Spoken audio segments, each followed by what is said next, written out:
The corrupt worry about losing the riches they have gained through their corrupt dealings.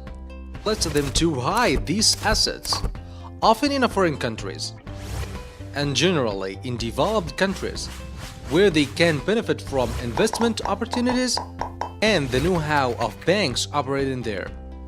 Developing countries lose 20 to 40 billion US dollars annually due to bribery, embezzlement, and other forms of corruption.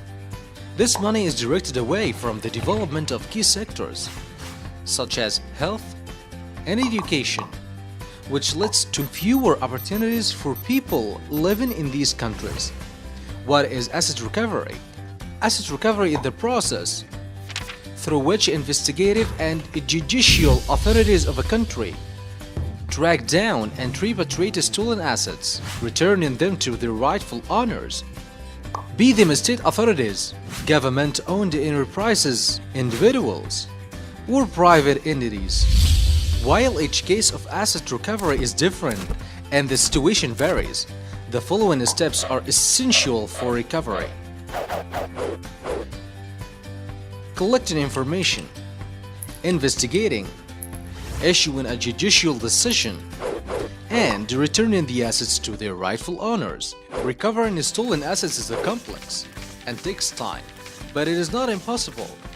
And by working to make this happen, we send a message that there is no impunity for the corruption.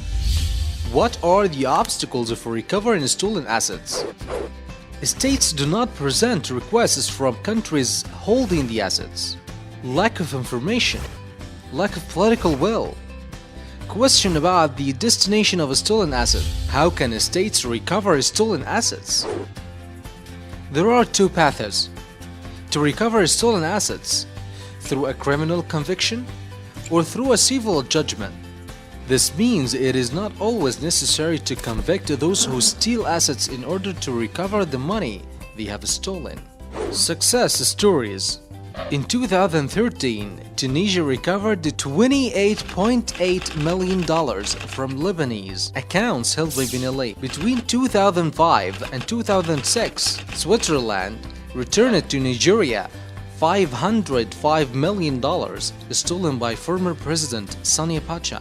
Between 2001 and 2004, Peru recovered more than 180 million US dollars stolen by Vladimir Muzinos and deposited in Switzerland, the Cayman Islands, and the USA.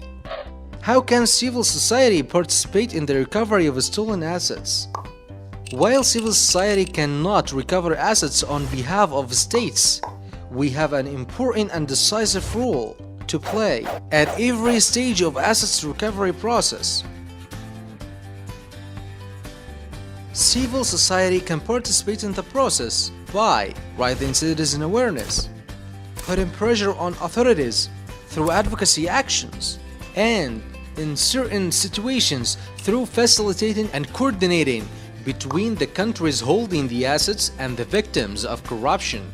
Once assets are returned, civil society can also monitor the use of those assets to make sure they are not lost again through corruption. States can prevent the theft of assets by passing and implementing a law that criminalizes illicit enrichment, an anti-corruption law, an anti-money laundering and terrorist financing law, an asset declaration law, laws to protect witnesses and whistleblowers, and laws that ensure access to information. Do not forget, by watching and sharing this video, you have added your voice to return stolen assets to their rightful owners.